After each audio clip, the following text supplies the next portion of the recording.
Строительство школы в новом микрорайоне стартовало с начала июня. Общая стоимость объекта более 150 миллионов рублей. Это средства из федерального и республиканского бюджета. На данном этапе возводит каркас здания, устанавливают блоки и крышу. Заканчиваем третий этаж 6-го блока, второй этаж 1-го блока, спортзал.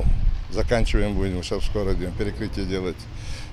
И остальные все, нулевой цикл прошли, начали вот 5-й блок.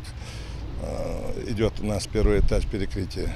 Новая школа рассчитана на 720 мест. Учебное заведение будет трехэтажным. Первый здесь предусмотрен как административная часть. Но помимо кабинета директора и учительской здесь разместятся большая библиотека, пищеблок и 2 спортивных зала. А на втором этаже большой актовый зал вместимостью 300 человек. Мастерские есть очень хорошие, и женские, и мужские, там шитье туда-сюда, и мужские там идут столярные работы, строительные кое-какие предметы, там будут также преподаваться, там же и классы кое-какие есть, где будут проходить полностью. В общем, начальный курс будет хороший. На очень важном объекте для микрорайона сегодня трудится более 70 специалистов, причем значительная часть рабочих здесь из местных, что служит дополнительной гарантией. За качество отвечают, ведь именно их дети будут здесь учиться.